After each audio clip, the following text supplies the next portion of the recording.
Deseo comenzar este programa contándoles que uno de mis amigos del pasado era un hombre llamado Pablo Anderson. Él era literalmente el hombre más fuerte del mundo. Él no era muy alto, solo medía 1,80 m, pero pesaba 375 libras. Su cuello medía 60 centímetros. ¿Le hubiera gustado a usted comprarle una camiseta? La parte superior de su brazo medía 57 centímetros. Su tórax medía 127 centímetros. Su muslo, 89 centímetros. Muchos de ustedes seguramente no miden eso alrededor de la cintura. Él medía 89 centímetros alrededor de sus muslos y 51 centímetros alrededor de su pantorrilla. Imagínense. Frecuentemente lo escuchaba dar su testimonio y la gente le preguntaba, ¿alguna vez fue usted un debilucho de 97 libras? Y él contaba, sí, cuando tenía 4 años. Él era un hombre con una fuerza impresionante. Pablo Anderson fue en 1955 a Moscú. Él era virtualmente un desconocido. Los rusos poseían todos los títulos de levantamientos de pesas. Pablo Anderson los superó a todos y ganó el Campeonato Mundial de Levantamiento de Pesas. El presentador o locutor ruso dijo que él era una maravilla de la naturaleza. Posteriormente, Pablo Anderson comenzó a hacer hazañas con su fuerza. En una ocasión levantó 6,270 libras del suelo con su espalda. Más de 3 toneladas. Este hombre levantó ese peso con su propio cuerpo. Él está en el libro mundial de récords de Guinness. Y según ellos, este es el peso más grande que jamás haya levantado un ser humano. Él era un atleta estelar. Pero aún más importante, él era un creyente cristiano estelar. Pablo Anderson murió de una falla en sus riñones. Murió a la edad de 61 años. El hombre más fuerte sobre la tierra, pero con todo y ello murió. Y si Jesús no regresa antes, usted y yo también vamos a morir, sin importar cuán fuertes o débiles seamos. La Biblia dice en Isaías capítulo 40, versículo 30, los muchachos se fatigan y se cansan, los jóvenes flaquean y caen. Amigos, eso somos nosotros. Toda fortaleza humana finalmente flaquea y cae. La Biblia dice, aunque nuestro hombre exterior se va desgastando, el interior, no obstante, se renueva de día en día por medio del Señor Jesucristo. Nuestro mayor problema, por lo tanto, no es qué es lo que va a suceder con nuestros cuerpos. Por ello, debemos hacernos la pregunta más importante. ¿Tenemos esa fortaleza interior que Dios quiere que tengamos? El milagro que vamos a estudiar hoy nos va a decir cómo obtener ese tipo de fortaleza. Juan capítulo 5, versículos del 1 al 14. Después de estas cosas había una fiesta de los judíos y subió Jesús a Jerusalén. Y hay en Jerusalén, cerca de la puerta de las ovejas, un estanque llamado en hebreo Betesda, el cual tiene 5 pórticos. En estos yacía una multitud de enfermos, ciegos, cojos y paralíticos, o sea, inválidos sin fuerza alguna, que esperaban el movimiento del agua, porque un ángel descendía de tiempo en tiempo al estanque y agitaba el agua, y el que primero descendía al estanque después del movimiento del agua quedaba sano de cualquier enfermedad que tuviese. Y había allí un hombre que hacía 38 años que estaba enfermo. Cuando Jesús lo vio acostado y supo que llevaba ya mucho tiempo así, le dijo, ¿quieres ser sano? Señor, le respondió el enfermo, no tengo quien me meta en el estanque cuando se agite el agua, y entre tanto que yo voy, otro desciende antes que yo. Jesús le dijo, levántate, toma tu lecho y anda. Y al instante aquel hombre fue sanado y tomó su lecho y anduvo. Y era día de reposo aquel día. Entonces los judíos dijeron a aquel que había sido sanado, es día de reposo, ¿no te es lícito llevar tu lecho? Él les respondió: el que me sanó, él mismo me dijo: toma tu lecho y anda. Entonces le preguntaron: ¿quién es el que te dijo: toma tu lecho y anda? Y el que había sido sanado no sabía quién fuese, porque Jesús se había apartado de la gente que estaba en aquel lugar. Después le halló Jesús en el templo y le dijo: mira, has sido sanado, no peques más, para que no te venga alguna cosa peor. Permítame compartirle el trasfondo. Toma lugar en una piscina o estanque llamado el estanque de Betesda, que literalmente significa la casa de misericordia. Si alguna vez ha estado en Israel, está inmediatamente después de la puerta de las ovejas, donde fue apedreado Esteban. Usted puede ir a ese lugar y el estanque aún está ahí. De hecho, donde se llevó a cabo este milagro, está como a 12 metros bajo el nivel de la calle. Dios, el Señor Jesús, mostró su misericordia para con este pobre hombre que había estado enfermo por 38 años. Este lugar era como un balneario de salud y alrededor de sus pórticos se hallaban tendidos muchos enfermos, algunos cojos, otros ciegos, otros paralíticos, otros con enfermedades que quizás le afligen a usted, pero peor. Ellos estaban allí esperando un milagro, puesto que anualmente cuando el agua burbujeaba, Dios en su misericordia realizaba un milagro, y quienquiera que descendía primero al agua se sanaba. Bien, Jesús llegó allí en un día de fiesta y se acercó a un hombre en particular. Habían muchos allí, mas Jesús eligió a uno.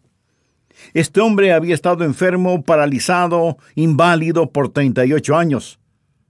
No sé cuánto tiempo él había estado haciendo fila en el estanque de Betesda, pero por mucho tiempo fue tratado de ser el primero en descender al agua para sanarse.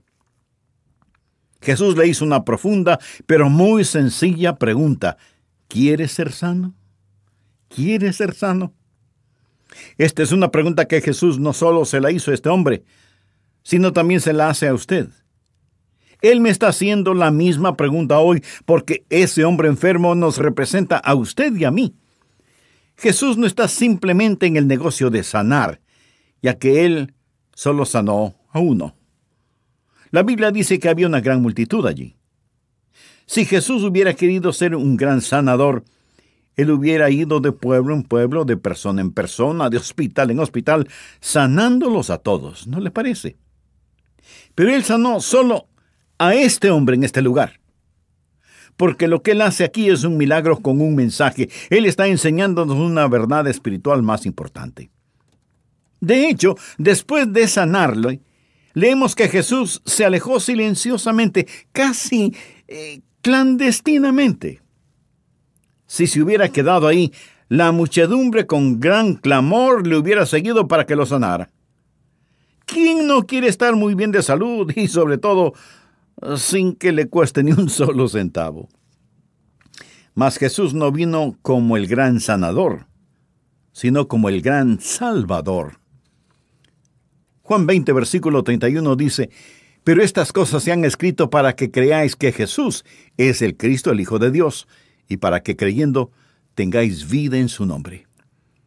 Y deseo que usted aprenda que necesitamos ir más allá de los milagros hasta llegar a Jesús. Creamos en milagros, sí, pero confiemos en Jesús.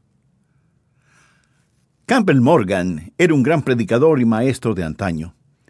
Él dijo algo muy importante acerca de los milagros de Jesús. Él dijo que cada parábola que Jesús enseñó era un milagro de instrucción, y que cada milagro que Jesús realizó era una parábola de instrucción.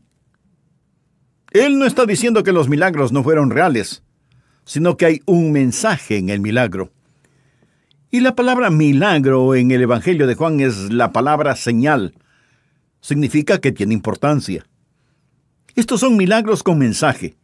Vemos que Jesús no sanó a todos ese día, pero sí sanó a ese hombre. y lo sanó para transmitir un mensaje a todos los que sentimos que necesitamos fortaleza espiritual, porque espiritualmente, como lo vamos a ver en un momento, por naturaleza estamos paralizados y sin fuerzas. Sin embargo, en Cristo tenemos poder para vivir. Jesús es la respuesta de Dios a la debilidad del hombre. Permítame darle un ejemplo que prueba cómo funciona este milagro. La sanidad física es solo temporal, y por ello no es realmente tan importante.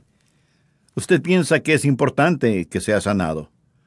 Yo pienso que es importante cuando me enfermo que sea sanado, lógico.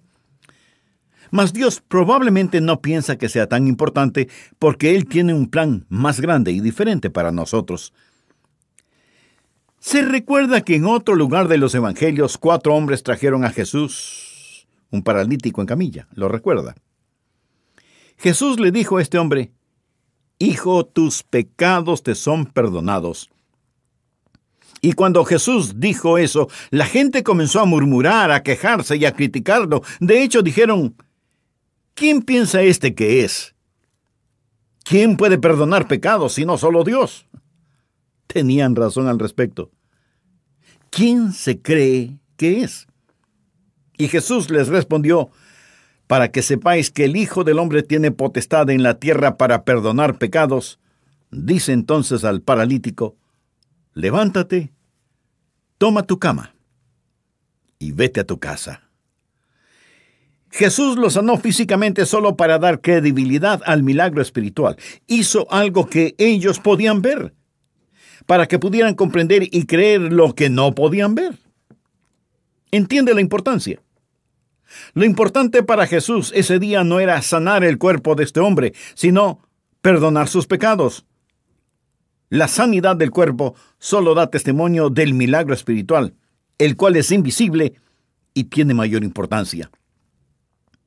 Por ello vamos a aprender 3 puntos que nos ayudarán a tener vidas poderosas, que nos ayudarán a comprender que en el reino espiritual Jesucristo es la respuesta de Dios a la debilidad del hombre.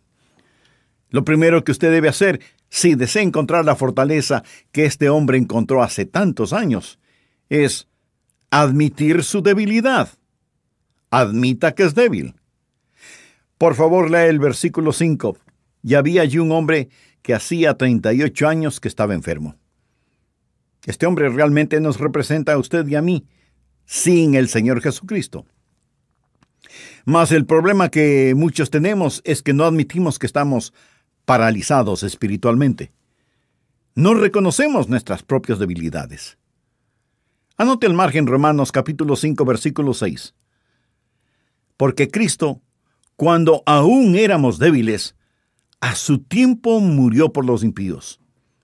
Escúchelo nuevamente. Porque Cristo, cuando aún éramos débiles, a su tiempo murió por los impíos. La Biblia describe a todo hombre sin Cristo como un ser débil, como este hombre paralítico e impotente. ¿Qué significa la palabra impotente? Que no tiene fuerzas. Y por ello, él llega a ser una ilustración de todo hombre, mujer, niño o niña sin el Señor Jesucristo. Al hablar acerca de admitir nuestra debilidad, piensa en la fuente principal de nuestra debilidad. ¿De dónde proviene la debilidad? Leamos el versículo 14. ¿Cuál era el problema de este hombre? Después le halló Jesús en el templo y le dijo: mira, has sido sanado. No peques más, para que no te venga alguna cosa peor. La fuente principal de su debilidad era su pecado. Aclaro que no todos los enfermos están enfermos a causa del pecado, mas este hombre lo estaba. Y pienso que por esta razón Jesús lo eligió. El pecado y la debilidad de este hombre tenían una conexión directa. Y por eso, después de sanarlo, Jesús le dijo: no peques más, para que no te venga alguna cosa peor. La fuente principal de nuestra debilidad es el pecado. Somos pecadores por nacimiento, pecadores por naturaleza, pecadores por elección y pecadores por práctica. La Biblia dice: por cuanto todos pecaron y están destituidos de la gloria de Dios. Pero no solo deseo que vea la fuente principal de su debilidad, sino también la fuerza paralizadora de su debilidad. Muchos de nosotros no nos damos cuenta que espiritualmente estamos paralizados. Usted puede decir, yo no soy débil, yo levanto pesas, soy muy fuerte. Mi amigo, no hablo de debilidad física. Usted puede decir, no soy débil, yo tengo un doctorado. No hablo de debilidad intelectual. Usted puede decir, no soy débil, yo tengo miles de dólares en el banco. No hablo de debilidad financiera, hablo de la debilidad espiritual que lo ha paralizado a usted. Por favor, volvamos a leer Romanos 5, versículo 6. Porque Cristo, cuando aún éramos débiles, a su tiempo murió por los impíos. ¿Sabe cuál es nuestra debilidad? Nuestra debilidad es que no tenemos fortaleza para vivir santamente. No contamos con las fuerzas, por ello Cristo murió por los malvados. ¿Cuál es el plan de Dios para mí? ¿Cuál es el plan de Dios para usted? El plan de Dios es que todos vivamos piadosamente o santamente. Que seamos piadosos, mas no tenemos la fortaleza para ser piadosos. Me tiene sin cuidado los esfuerzos que usted haga tratando de ser piadoso. Usted no tiene lo que se necesita para hacerlo. Cuando de ser piadoso se trata, no tenemos la fuerza para hacerlo. Verá, usted puede ser fuerte para hacer lo que quiere, pero no es fuerte para hacer lo que debe. Porque Cristo, cuando aún éramos débiles, a su tiempo murió por los impíos. La fuente principal de nuestra debilidad es el pecado. La fuerza paralizadora de nuestro pecado es que no podemos ser lo que Dios desea que seamos. Y ahora quiero que note el fin persistente de su debilidad. Según los versículos 5 y 6, este hombre había estado enfermo por 38 años. ¿Se puede imaginar el estar paralizado, impotente, débil, sin fuerzas por 38 años? ¿Qué le sucede a la persona cuando está paralizada por tanto tiempo? Pues sus músculos comienzan a atrofiarse y a debilitarse. Cada año que este hombre pasaba allí, no iba mejorando, iba empeorando. Su tejido muscular se desintegraba. Y esto es exactamente igual con todo hombre, mujer, niño o niña sin Cristo. Entre más viven, más empeora su condición. Esta es la razón por la cual nadie debe posponer el entregar su corazón a Jesucristo. Si usted no es salvo, debe hacerlo hoy mismo, porque mañana solo tendrá más pecados de los cuales necesita arrepentirse, y menos tiempo para arrepentirse de ellos. ¿Lo ve? La fuente principal de su debilidad es el pecado, y el pecado tiene una tremenda fuerza paralizadora, especialmente en lo que se refiere a su relación personal con Dios. Esa fuerza paralizadora es la que no le permite ser piadoso ni tener mayor interés en las cosas del Espíritu. Y en forma persistente, sutil, casi sin que usted se dé cuenta, su vida integral va de mal en peor. Bien, si usted tiene lo que este hombre tenía, lo que debe hacer es admitir su pecado, debilidad. Usted debe decir, Dios, tú tienes la razón. Estás en lo correcto. Yo no tengo fuerzas. Haré a un lado mi orgullo y admitiré mi necesidad. Primero, debe admitir su propia debilidad. Segundo, no solo admitir su debilidad, sino que debe activar su libre albedrío. Por favor, miremos el versículo 6. Cuando Jesús lo vio acostado y supo que llevaba ya mucho tiempo ahí, le dijo, ¿quieres ser sano? En otras palabras, ¿quieres quedar sano? ¿Quieres que te sane? ¿Cuál es tu voluntad en este asunto? Permítame decir que todos debemos activar nuestro libre propio albedrío. Sé que algunos teólogos reaccionan en cuanto a este punto, que los seres humanos tienen voluntad propia. Piensan que cuando usted habla del libre albedrío del hombre, está de algún modo negando la soberanía de Dios.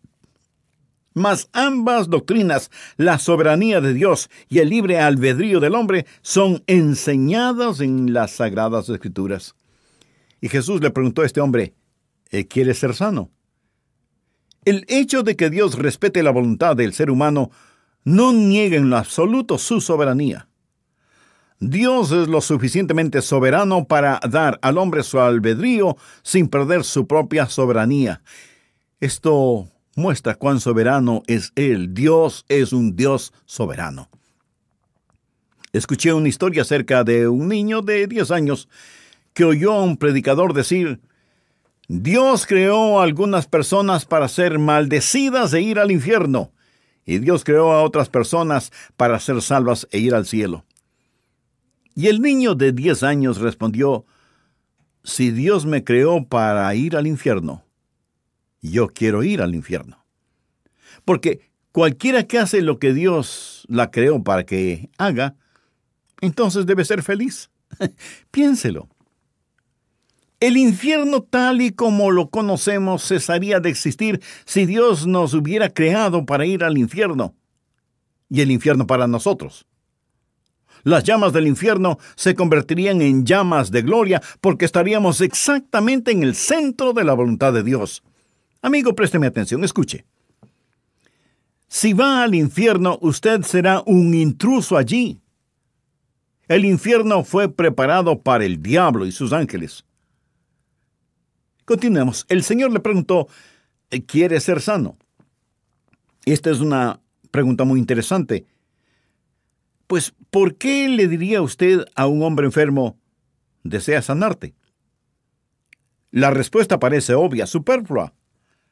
Pero nuestro Señor nos está enseñando aquí una lección: que Él no forzará u obligará a ningún individuo. Él dice: si alguno quiere venir, que venga. Mas este hombre nunca hubiera podido responder sí si Jesús no hubiera tomado la iniciativa. Nosotros le amamos a Él porque Él nos amó primero. Él nunca nos forzará. Él permite nuestro libre albedrío, pero nunca podríamos escogerlo o responderle si Él no nos hubiera elegido primero. ¿Cómo se lo agradezco a Dios? ¿Qué debe hacer usted si desea tener una vida plena? Usted debe admitir su debilidad y activar su libre albedrío al decir: sí, Señor, yo quiero. Una historia verídica pero muy extraña que sucedió en 1829 es la de Jorge Wilson. Él fue sentenciado en el estado de Pensilvania para ser colgado por asesinato y robo de correo. Pero el presidente Andrew Jackson, por alguna razón que desconozco, perdonó a Jorge Wilson y dijo que no debería ser ejecutado. Llevaron el perdón al gobernador del estado y posteriormente al director de la penitenciaría donde Jorge Wilson estaba encarcelado. Y finalmente se la entregaron a él y le dijeron: el presidente de los Estados Unidos te ha perdonado, no te colgarán. Mas Wilson respondió: yo rehúso el perdón. No aceptaré el perdón. Yo quiero ser colgado. Imagínense, no sabían qué hacer. Tenían el perdón, pero el preso no lo quería aceptar. ¿Qué haría usted con un hombre condenado a muerte que ha sido perdonado, pero que no acepta el perdón? Lo agarraría de todos modos a la fuerza y lo echaría de la prisión. Ellos no sabían qué hacer. Discutieron el caso sin cansancio hasta que fue a parar a la Corte Suprema de los Estados Unidos de Norteamérica. Esta se reunió y estudió el caso, llegando a esta conclusión. El presidente del Tribunal de Justicia, Juan Marshall, anunció y dijo: un perdón es un pedazo de papel cuyo valor depende en la aceptación de la persona implicada. Si ésta se rehúsa, no es un perdón. Como resultado, Jorge Wilson fue ejecutado, aun cuando se le había ofrecido el perdón. Y usted puede morir e ir al infierno, aun cuando Jesús, con sus brazos extendidos sobre la cruz, le pregunta: ¿quiere ser sano? El perdón de la cruz no sirve de nada si usted no lo acepta, si lo rechaza. Tercero, usted debe empezar a caminar, debe empezar a andar. Por favor, mire los versículos del 7 al 9. Señor, le respondió el enfermo, no tengo quien me meta en el estanque cuando se agite el agua, y entre tanto que yo voy, otro desciende antes que yo. Jesús le dijo, levántate, toma tu lecho y anda. Y al instante, aquel hombre fue sanado, y tomó su lecho y anduvo, y era día de reposo aquel día. Empiece a caminar. Bien, recordemos que el propósito de este milagro es el enseñar un milagro espiritual mayor. No que Jesús puede sanar a un hombre paralítico, sino más bien que Jesús puede salvar un alma y darle poder espiritual para ser santo, piadoso. Permítame darle nuevamente el versículo que enseña esto. Juan 20, versos 30 y 31. Hizo además Jesús muchas otras señales en presencia de sus discípulos, las cuales no están escritas en este libro. Pero estas se han escrito para que creáis que Jesús es el Cristo, el Hijo de Dios, y para que creyendo tengáis vida en su nombre. Jesús le hizo a este hombre una pregunta, y luego le dijo, levántate, toma tu lecho y anda. Recuérdelo, usted debe empezar a caminar. Si usted tuviera que buscar los versículos más claros acerca de la salvación en toda la Biblia, tendría que ir a Efesios 2, los versos 8, 9 y 10. Porque por gracia sois salvos por medio de la fe, y esto no de vosotros, pues es don de Dios, no por obras para que nadie se gloríe. Porque somos hechura suya, creados en Cristo Jesús para buenas obras, las cuales Dios preparó de antemano para que anduviésemos en ellas. Estos son 3 versículos maravillosos que están edificados alrededor de 3 preposiciones: por medio y para. Primero, ¿cómo fue liberado este hombre? Por gracia.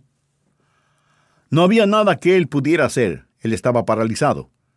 La Biblia menciona que al instante el hombre fue sanado. La salvación es absolutamente por la gracia de Dios, por su absoluta gracia. Si usted y yo hubiéramos estado allí y escuchado cuando el Señor Jesucristo le ordenó a este hombre, levántate, toma tu lecho y anda, tal vez hubiéramos dicho que no es correcto ridiculizarlo y atormentarlo de esta manera.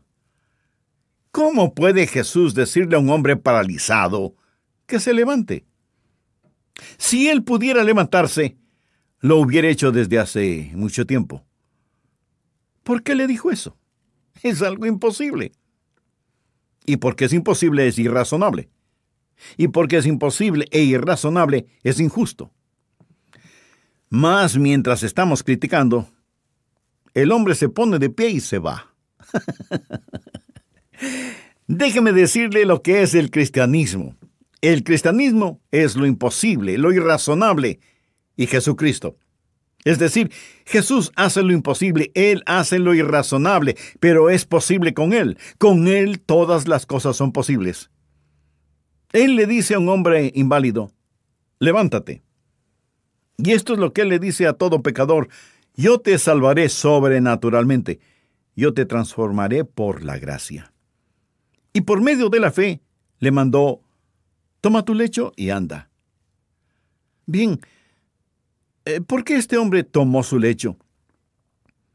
Él había estado haciendo fila año tras año tras año.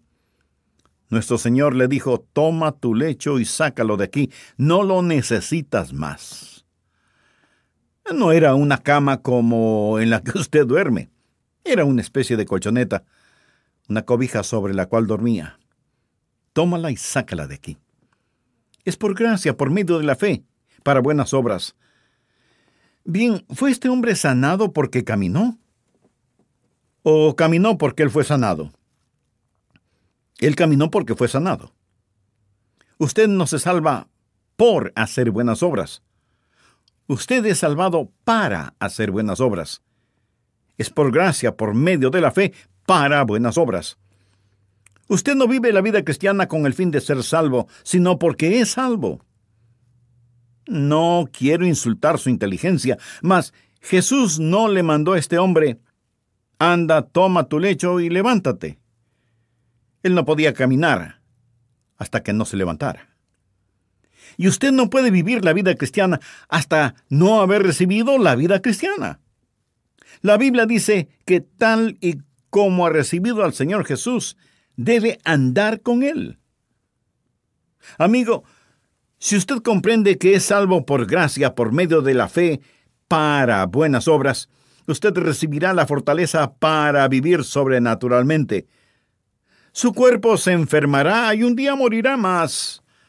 Aunque nuestro hombre exterior se va desgastando, el interior, no obstante, se renueva de día en día. Jesús no vino como el gran sanador. Él vino como el gran maestro. Y escúcheme nuevamente. Usted necesita ir más allá de los milagros hasta llegar a Jesús. Por último, voy a leer una carta maravillosa.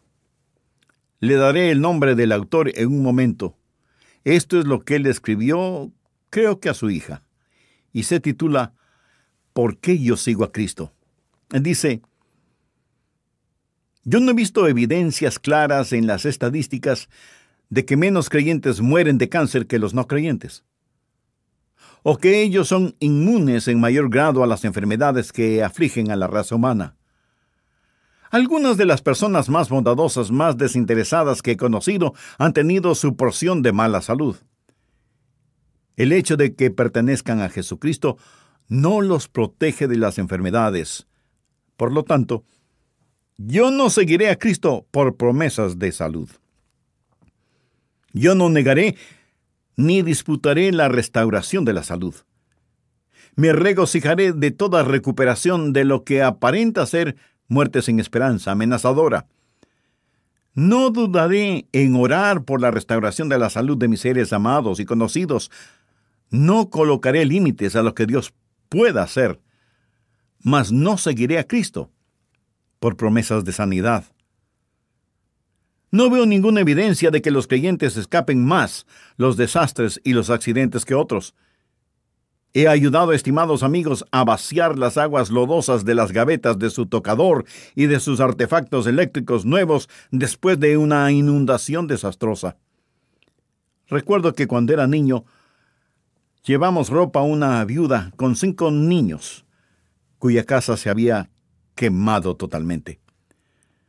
Una bala no se desvía alrededor del cuerpo de un creyente. Por lo tanto, yo no seguiré a Cristo por ninguna promesa de protección contra los desastres. Yo no haré el ridículo a las supervivencias asombrosas, ni negaré que la providencia ha trabajado y continúa trabajando por el bien de los que pertenecen a Dios. Continuaré orando por protección contra las tragedias y contra hombres malvados, mas no seguiré a Cristo por promesas de protección contra los accidentes de las catástrofes. Yo no observo que los creyentes estén especialmente favorecidos con prosperidad. Como Santiago, todos hemos visto al rico oprimir al pobre, y la justicia rara vez es perfecta en este mundo. El salmista dijo que no había visto justo desamparado, ni su descendencia que mendiguen pan. Y en las necesidades más profundas de esta vida, esto es totalmente verídico. Pero todos hemos conocido a gente de integridad que no ha prosperado. Por lo tanto, no seguiré a Cristo por promesas de liberación de las necesidades físicas o por la esperanza de opulencia. Yo no estoy seguro de que los creyentes tengan personalidades más fuertes o menos neurosis que los no creyentes. Sé que no hay amargura como la amargura religiosa, ni arrogancia más inaguantable. Yo he visto a creyentes sufrir problemas emocionales y mentales, y aunque pueda parecer herético, no estoy seguro de que disfrutaría realmente el vivir en la misma casa con el apóstol Pedro o Pablo. Dios desea que la mente de Cristo se forme en nosotros, y no hay duda en mi mente de que las acciones y actitudes de los creyentes mejorarán por su cristiandad. Mas yo no seguiré a Cristo por ninguna promesa de perfección o realce de personalidad. ¿Por qué entonces seguir a Cristo? ¿Por qué ser un discípulo de Jesús cuando la vida puede llegar a ser más complicada, tal y como Él tan frecuentemente lo advirtió? Por una sola razón. En Jesús contemplamos el rostro de Dios. Él es la verdad eterna, Dios en la carne. Yo sé que en su vida, muerte y resurrección estoy reconciliado con Dios, el dador de vida. Creo que nada me puede separar del amor de Dios. Él tiene todo el poder y la bondad. Yo confío en sus promesas. A Él ofrezco mi vida, deteriorada o intacta, breve o llena de años. Eso no importa. Él es la única cosa segura en un mundo incierto. Él debe ser adorado, no para que algo me suceda a mí o al mundo. Algo ya ha sucedido conmigo y con el mundo, porque Él es Dios, quien por medio de Cristo nos reconcilió al mundo consigo mismo. Él me salvó, Él es mi justificación. Él es el centro que sujeta todo. El adorar al Dios de nuestra salvación, ofrecerle sacrificios de alabanzas y acción de gracias, esto en sí es nuestra vocación. Nosotros no ofrecemos nuestras vidas para estar sanos, ser ricos o sabios, ni siquiera para obtener fortaleza para hacer grandes cosas para Él. Nosotros le ofrecemos nuestras vidas porque únicamente Él posee derecho sobre nosotros. Dios no es un medio para conseguir un fin. Esto fue escrito por Juan Hutchinson y fue escrito en 1981. Es una de las cosas más extraordinarias que yo jamás haya leído. Este hombre dice: ¿por qué yo sigo a Cristo? No para que Él lleve a cabo algunos milagros para mí, sino porque Él es el Hijo de Dios, quien nos reconcilió consigo mismo.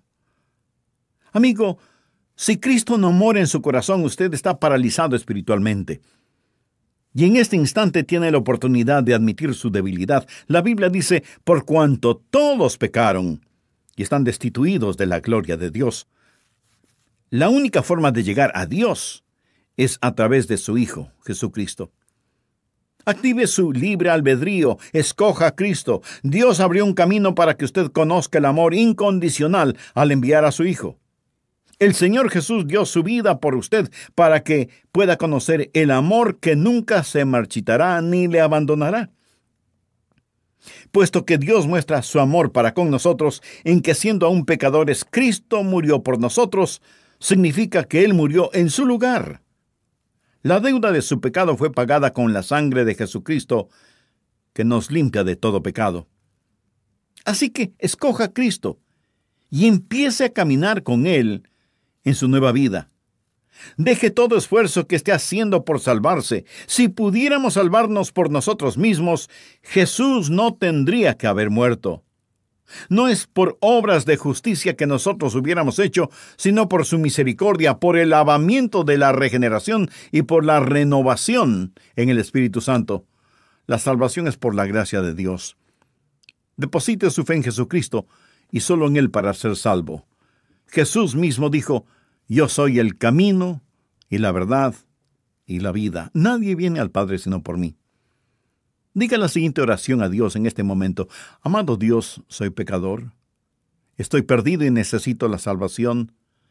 Señor Jesús, Hijo de Dios resucitado de entre los muertos, tú tomaste mi lugar en la cruz porque me amas y deseas salvarme.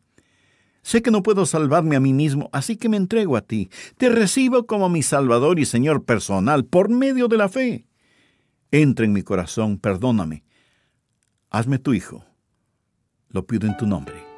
Amén. Si usted con convicción y seriedad hizo esa oración y tomó esa decisión por Cristo, todo su ser se llenará de gozo espiritual. Y para nosotros será de bendición el saber que usted es un nuevo creyente en Cristo.